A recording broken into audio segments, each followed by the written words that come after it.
Hello everyone, मैं रवि एक बार फिर आप सभी का स्वागत करता हूं टारगेट गुरुकुल के ऑनलाइन प्लेटफॉर्म पे। आज की क्लास में हम लोग बात करने वाले हैं कि अपना जो सीयूटी यूजी का जो एग्ज़ाम है, यानी कि 250 का बायोडोमिन से आप हो, तो यानी कि यहाँ पे आपका 250 का एग्ज़ाम होने वाला है।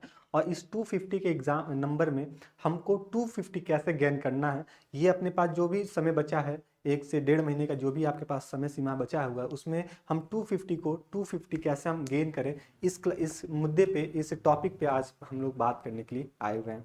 तो आई होप कि आप लोग स्वस्थ होंगे और अपनी तैयारी को अच्छे से कर रहे होंगे। पिछले का जितना भी हम लोग PYQ सॉल्व किए हैं या फिर जो भी इंपॉर्टेंट टॉपिक हम लोग डिस्कस किए हैं, वो सारा चीज़ आप लोग देख लिए होंगे। ठीक है, वो सब हम लोग बात करेंगे, लेकिन सबसे पहले हम लोग बात करते हैं कि जो सीयूटी यूजी बायोडोमिन का सब्जेक्ट है आपका, 250 का आपका एग्जाम होने वाला है। यानी कि आपको यहाँ पे 50 क्वेश्चन आपको देखने को मिलेंगे, जैसे कि आपको ऑलरेडी हम बताए हैं और इंफॉर्मेशन आपको मिली भी होगी हमारे टीम के थ्रू से कि 50 क्वेश्चन आपको हैं और 50 में से 50 क्वेश्चन आपको अटेम्प्ट करने होते हैं। और 50 का पर क्वेश्चन 5 मार्क का होता है, 5 मार्क्स से होते हैं। और जिसमें से एक अगर निगेटिव मार्किंग भी देखने को मिले तो इसमें एक -1 की निगेटिव मार्किंग आपको देखने को मिलती है। ये सब हम धीरे धीरे बात करेंगे, जिसमें से हम सबसे पहले बात कर लेते हैं। सर क्या है सर आपका, एक सेकेंड, हाँ, अगर हम बात करते हैं कि इसमें आपको 250 का पेपर है, कितने का है सर? 250 का पेपर है। ठीक है, 250 मार्क्स का। ये किसकी हम बात कर रहे हैं सर? बायो की बात कर रहे हैं। जो लोग bio, BSc bio, BSc in biotech ये सब करना चाह रहे हैं, उनके लिए इंपॉर्टेंट होने वाली है। तो 250 मार्क्स का आपका पेपर है और इसमें आपके टोटल जो क्वेश्चन नंबर होते हैं, टोटल जो क्वेश्चन का नंबर होता है वो कितना होता है सर? 50 होता है। और पर क्वेश्चन 5 मार्क का इसका वैलिड रखता है और -1 का इसमें निगेटिव मार्किंग रखता है। ये सब चीज़ नॉर्मल बातें हैं, आपको पता होगा। अपना मेन मुद्दा क्या है सर कि हमको कैसे हम क्या करें कि अपना 250 में से 250 आ जाए। तो सबसे पहले ये ध्यान रखना है कि अपना जो सीयूटी का बायो सिलेबस है, सबसे पहले किसी भी एग्जाम को की तैयारी करने से पहले उसको सबसे पहले हमको उसकी रणनीति होनी चाहिए कि सर हम क्या क्या पढ़ेंगे, कैसे पढ़ेंगे, क्या क्या टॉपिक पढ़ेंगे, है ना। किस टॉपिक को ज़्यादा टाइम देंगे, किस टॉपिक पे कम ध्यान टाइम देंगे, जिससे हमारा जो भी एग्जाम है वो अच्छे से क्लियर हो जाए। तो सबसे पहले हमको ये जानना होगा कि जो सीयूटी यूजी है, जो आपका CUET जो है, यानी कि यूजी की बात कर रहे हैं। और यूजी में भी किसकी बात कर रहे हैं सर? बायो की बात कर रहे हैं, बायोलॉजी की बात कर रहे हैं। तो इसमें सबसे पहले सिलेबस क्या है? तो सबसे पहले सिलेबस की बात करें तो जो कि हम लोग ऑलरेडी डिस्कस कर चुके हैं कि आपका जो एनसीईआरटी 12 यानी कि सीबीएसई में जो 12th का जो सिलेबस है, आपको क्लास 12 का, ठीक है, अभी आप लोग का बोर्ड बीता भी होगा, आपको भली भांति पता हो भी होगा कि सर 12th में कौन कौन से सब्जेक्ट आपके क्लास 12 की बायो है, उसमें कौन कौन से आपके यूनिट्स दे के रखे हुए हैं। ठीक है, तो वो सारे यूनिट्स जितने भी हैं आपका इंपॉर्टेंट है, इससे बाहर कुछ नहीं पूछे जाएंगे। यानी कि आप 12th की आपका सिलेबस पढ़ लिए बायो का, और स्पेशली एनसीईआरटी अगर पढ़ लिए, इसको भी हम आगे डिस्कस करेंगे, एनसीईआरटी पढ़ लिए तो आपका 250 में 250 का कोई भी आपको नहीं कर सकता है। ठीक है, तो सबसे पहले हम बात करें सर, इसमें आप क्लास जो भी आपका सीयूटी है, यूजी है, इसके बायो की जो सिलेबस है, यानी कि क्लास 12 की जो सिलेबस है, ये आपको बाखूबी अच्छे से पता होना चाहिए कि हमको 12th में क्या एनिमल फिजियोलॉजी है, प्लांट फिजियोलॉजी अगर है, आपको तो ऑलरेडी पता है सर, इसमें तो नहीं है। ठीक है, तो इसमें क्या क्या है सर? जेनेटिक्स है, रिप्रोडक्शन है, बायोटेक्स है, इकोलॉजी है, ये सब जो यूनिट है आपके 12th के एनसीईआरटी में देके रखे हुए हैं। ठीक है, तो वो सबको हमको पढ़ना होगा। अगर बायो का सिलेबस देख लिए तो आपका सबसे पहले ये दिमाग में रोड मैप बन जाएगा, सर हमको कौन कौन से टॉपिक को पढ़ने होंगे। आगे बात करते हैं, एनसीईआरटी बुक को आप अच्छे से पढ़िए। सबसे पहले कि आप ये नहीं कि आप लोग अभी बोर्ड एग्जाम दे के आए हो तो उस बोर्ड एग्जाम में आप एनसीईआरटी पढ़ के गए होगे, अपने नोट्स को रिवाइज करके गए होगे। लेकिन अब हमको क्या करना है सर? कॉम्पिटेटिव एग्जाम देना। अब हमको लिखने नहीं है, कॉपी को भर भर के लिखने नहीं है, हमको मार्क लगा देना है। जो भी आपका ऑप्शन है एमसीक्यू बेसिस पे उसको मार्क लगा देना है। तो उसके लिए क्या करना पड़ेगा? हमको वन शॉट, वेरी शॉर्ट, है ना, वन लाइनर नोट्स प्रिपेयर करने पड़ेंगे। और उस नोट्स को प्रिपेयर करने के लिए हमको सबसे पहले प्रायोरिटी देना पड़ेगा एनसीईआरटी को। और वो किसका एनसीईआरटी रहेगा सर? क्लास 12 की एनसीईआरटी। क्लास 12 की जो एनसीईआरटी है ना, 12th की जो एनसीईआरटी है, जो आप लोग अपने बोर्ड में पढ़े थे, उसको क्या करो? पढ़ना स्टार्ट करो। पढ़ो कैसे? आप क्या करो सर, पहला लेसन खोलो, उस पहला लेसन को पहला पैराग्राफ पढ़ो, और उस जो पहला टॉपिक आप सपोज करो रिप्रोडक्शन पढ़ रहे थे, है ना, रिप्रोडक्शन पढ़ रहे थे। ठीक है, तो इस रिप्रोडक्शन में जो पहला पेज है इसमें कौन कौन सी बातें इंपॉर्टेंट है आप वन लाइन में लिख दो, है ना, कि प्रोडक्शन ऑफ न्यू वंस, इसमें दो टाइप के होते हैं, ए सेक्सुअल, सेक्सुअल। सेक्सुअल क्या होता है, ए सेक्सुअल क्या, वन वन वर्ड में, वन वन लाइन में आप शॉर्ट नोट बनाना तैयार करो, जो कि आपको ऑलरेडी हम बताए हैं कैसे बनते हैं, क्या करते हैं, ये सब चीज हम लोग बात कर चुके हैं। लास्ट में उसको भी हम लोग डिटेल में बात करने वाले होंगे। तो आप क्या करें सर, शॉर्ट नोट बनाना स्टार्ट कीजिए। क्या करिए सर, शॉर्ट नोट आप बनाना स्टार्ट कीजिए, जिससे आपको रिवाइज पढ़ने में तो इजी रहे ही, साथ ही साथ आपको रिवाइज करने में, एग्जाम के समय में रिवाइज करने में ये फ्रूटफुल साबित हो। ठीक है, तो आप एनसीईआरटी को वन लाइन बाय लाइन पढ़ना स्टार्ट कीजिए, फर्स्ट लेसन से लेके लास्ट लेसन तक। ठीक है, और जैसे ही आप पढ़ना स्टार्ट करो तो पढ़ने के दौरान ही सेल्फ नोट्स भी बनाना स्टार्ट करो। और ये सेल्फ नोट्स होगा वो कैसे होगा सर, शॉर्ट फॉर्म में होगा, वन लाइनर होगा। सेल्फ नोट्स भी आप बनाना स्टार्ट कर दो। ठीक, यहां तक की बात समझ में आ गई। ठीक है, तो हमको क्या करना है सर, एनसीईआरटी बुक को रीडिंग करना है, क्लास 12 की एनसीईआरटी को रीडिंग करना है। अगर आप एनसीईआरटी रीड कर लिए तो यकीन मानो आप लोग पीवाईक्यू जब सॉल्व किए होगे, जब हम भी सॉल्व करा रहे थे पीवाईक्यू, आपके इसी चैनल पे मिल जाएंगे, तो उसमें आपको क्या देखने को मिल रहा था सर, कि जो असर्शन रीजन के क्वेश्चन आ रहे थे वो आपके हूबहू एनसीईआरटी का जो पैराग्राफ है, ठीक है, वही उठा के रख दिए जा रहे थे और फिर उस पर असर्शन रीजन के क्वेश्चन बन जा रहे थे। ठीक है, और कई जगह ऐसे क्वेश्चन मैचिंग की बात कर लें तो डायरेक्ट उसी के एग्जाम्पल, है ना, एग्जाम्पल दे दे के आपका मैचिंग पूछे गए थे। तो यानी कि हमारा एनसीईआरटी को तो हम स्किप कर ही नहीं सकते। एनसीईआरटी पढ़ लीजिए, आपका काम हो जाएगा 250 में 250 का। आगे बात करते हैं सर, फिर ध्यान दीजिए सर, एनसीईआरटी पढ़ने, सिलेबस देख लिया, एनसीईआरटी रीडिंग कर रहे हो, उसमें ये देखिए सर हाई वेटेज वाले पोर्शन कौन कौन से हैं।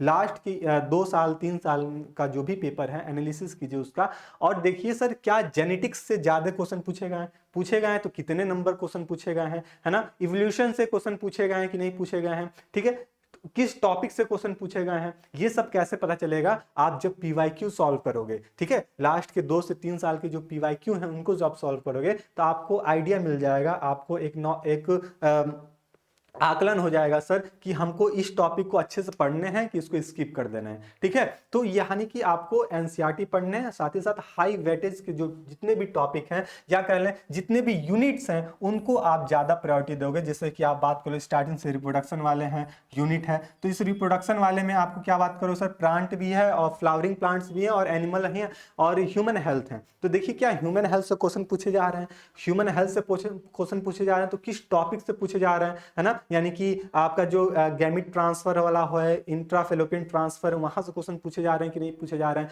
फिर जो हेल्थ वाले जो जितने भी मेडिसिनल हेल्थ हैं, सहेली से क्वेश्चन पूछे जा रहे हैं। ठीक है, इंट्रासेप्टिक पाइल से क्वेश्चन पूछे जा रहे हैं। फिर इधर आइए रिप्रोडक्शन में, मेल के जो रिप्रोडक्टिव एसेसरी ऑर्गन है उससे क्वेश्चन पूछ रहे हैं कि नहीं पूछ रहे हैं, कि फीमेल से पूछ रहे हैं, है ना, फेलोपियन ट्यूब से क्वेश्चन पूछ रहे हैं कि नहीं पूछ रहे हैं। तो ये सारा आप एक बार एनालिसिस कीजिए और यहां से एक देखिए कि यहां से किस यूनिट से किस टॉपिक से ज्यादा क्वेश्चन पूछे जा रहा है। जब तक आप ये सब एनालिसिस नहीं करोगे तब तक आपका अच्छे मार्क नहीं गेन हो पाएगा। ठीक है, फिर हम बात करते हैं सर बायोटेक। बायोटेक अपने आप में इंपॉर्टेंट होता है, हर बार 3 से 4 क्वेश्चन आपको एग्जाम में देखने को मिल जा रहा है, 3 से 4 क्वेश्चन बायोटेक के रहेंगे। ठीक है, चाहे आप बीएससी बायोटेक से देने जाओ या फिर बीएससी बायो के लिए अपेयर होने जाओ, आपको बायोटेक के क्वेश्चन एग्जाम में देखने को मिलेंगे, 3 से 4 क्वेश्चन, ये आप मान के चलिए। फिर आइए इकोलॉजी में, इकोलॉजी आपसे कुछ पूछे ना पूछे, इकोलॉजी से क्वेश्चन पूछे जाते हैं, चाहे वो इकोसिस्टम से पूछे जाए, चाहे बायोटिक ए बायोटिक से पूछे जाए, चाहे वो बायोडाइवर्सिटी से पूछे जाए या फिर कंजर्वेशन से पूछे जाए, है ना, ओजोन लेयर से पूछे जाए, यहां से ये सब फूड चेन से पूछे जाए, है ना, फिर आपका जो 10% लॉ है इससे क्वेश्चन पूछे जाए। तो ये सब कुछ चुनिंदा टॉपिक हैं जो एग्जामिनर के दिमाग में बैठा हुआ है, ये सब आपको यहां से क्वेश्चन पूछे ही जाएंगे। और इस पूछे जाने के लिए मतलब आपको कैसे पता चलेगा, तो आप पीवाईक्यू सॉल्व कीजिए, मॉक टेस्ट लगाइए, आपको यहां से आप सबका एनालिसिस आपको मिलता हुआ चल जाएगा। ठीक है, तो हम लोग रिप्रोडक्शन बात ही कर लिए, यानी कि हमको कुल मिला के बात करें तो एनसीईआरटी को रीडिंग करना है और साथ ही साथ ये ध्यान रखना है पीवाईक्यू के पेपर को सॉल्व करके कि हाई वेटेज वाले कितने टॉपिक हैं, है ना, हाई वेटेज वाले यूनिट कौन कौन से हैं जहां से ज्यादा क्वेश्चन एग्जाम में अराइज किए जा रहे हैं। फिर आगे हम बढ़ते हैं, अगला अपनी क्या बात को ध्यान में रखनी चाहिए कि सर हाई वेटेज हो गया, ये हो गया, अब हम क्या करें कि पीवाईक्यूज को सॉल्व करें। चलिए, कुछ आप इतना करने के बाद आप क्या कीजिए, पीवाईक्यू को सॉल्व करना स्टार्ट कीजिए, जैसे कि आपको ऑलरेडी हम बताए हैं, और इस टारगेट गुरुकुल के चैनल पे आपको पीवाईक्यू आपको प्लेलिस्ट मिल जाएगा या फिर आपको वीडियो मिल जाएंगे, तमाम सारे हम लोग पीवाईक्यू सॉल्व किए हैं। देखिए पीवाईक्यू सॉल्व करने से ये हो जाता है, फायदा हो जाता है कि हमको एक एनालिसिस हो जाती है कि एग्जाम में किस ट्रेड के क्वेश्चन पूछे जा रहे हैं, इज नॉट वाले क्वेश्चन के पूछे जा रहे हैं कि नहीं पूछा जा रहे हैं, असर्शन रीजन के किस टाइप के क्वेश्चन पूछे जा रहे हैं, कितने हैं, है ना, फिर मैचिंग के कैसे क्वेश्चन पूछे जा रहे हैं, वन वर्ड वाले कैसे क्वेश्चन पूछे जा रहे हैं, क्या कॉन्सेप्चुअल बेसिस पे क्वेश्चन पूछ रहे हैं कि डायरेक्ट क्वेश्चन पूछ ले रहे हैं। ये सब नॉलेज हमको कैसे मिलेगा, हमको पीवाईक्यू सॉल्व करने से पता चलेगा। तो ये मोस्ट इंपॉर्टेंट है, आप पीवाईक्यू सॉल्व करिए, है ना, पीवाईक्यू सॉल्व कीजिए। जब तक आप पीवाईक्यू नहीं सॉल्व करोगे तब तक आपके अंदर कॉन्फिडेंस नहीं आएगा कि हम क्या पढ़े। आप थ्योरी पूरा पढ़ के चले गए लेकिन पीवाईक्यू देखे नहीं, मॉक टेस्ट नहीं लगाए, आपका कोई नहीं है, कोई 0/सन्नाटा है। ठीक है, ये चीज ध्यान रखिएगा। तो आप पीवाईक्यू सॉल्व करना स्टार्ट कीजिए। आगे बढ़ते हैं हम लोग, आगे बढ़ेंगे मॉक टेस्ट। ठीक है, मॉक टेस्ट आप पीवाईक्यू एनसीईआरटी रीडिंग कीजिए, साथ ही साथ मॉक टेस्ट लगाइए। और मॉक टेस्ट लगाने के बाद एक अपना एक टाइम टेबल शेड्यूल कीजिए जिसमें हम रिवीजन का भी कॉन्सेप्ट लगा लें। ठीक है, मॉक टेस्ट लगा रहे हैं, पीवाईक्यू सॉल्व कर रहे हैं, और जितना हम पढ़े हैं संडे को क्या कीजिए, संडे को मंडे से सैटरडे तक आप पूरा एनसीईआरटी रीडिंग कीजिए, है ना। यहाँ पे हम लिख देते हैं आपके लिए, सबसे पहले मंडे, ट्यूसडे, ठीक है, वेडनेसडे, फिर थर्सडे, फ्राइडे और सैटरडे, और फिर आपका आ जाता है सर यहाँ पे संडे। इसमें क्या कीजिए, आप क्या कीजिए, यहाँ पे आप पहला दिन पहले से ये इतने पूरे दिन क्या कीजिए, आप यहाँ पे एनसीईआरटी रीड कीजिए, ठीक है, पीवाईक्यू लगाइए, मॉक दीजिए, MOC के मॉक दीजिए, इतना काम आप कीजिए।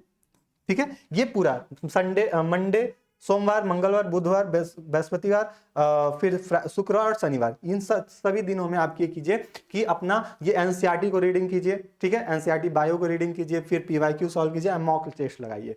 अब जो बचा आपका संडे, ये जो संडे के दिन क्या कीजिए, आप जितना पढ़ाई किए हो, जितना नोट्स बनाए हो, उसको क्या कीजिए, बैठ के उसको केवल रिवाइज कीजिए। जितना आप नोट्स प्रिपेयर कर रहे हो, यहाँ पे एनसीईआरटी रीडिंग करना है, मतलब यहाँ पे नोट्स भी बनाने हैं आपको, है ना, नोट्स, इसको आपको नोट्स भी बनाना है।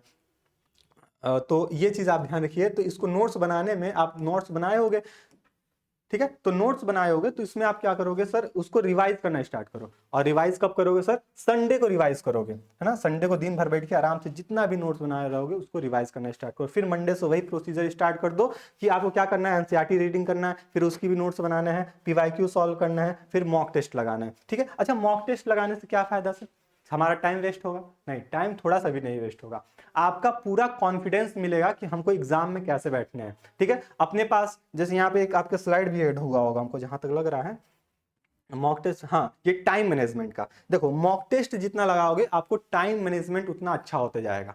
मॉक टेस्ट लगाओगे टाइम मैनेजमेंट होता रहेगा। कैसे होगा सर, आप मॉक टेस्ट लगाओ, आपका देखो ये जो एग्जाम है आपका कितने मिनट का है सर, 60 मिनट का है। इसमें तो नो डाउट है 60 मिनट में आपको कितने क्वेश्चन का अटेम्प्ट करना है सर, 50 क्वेश्चन अटेम्प्ट करना है।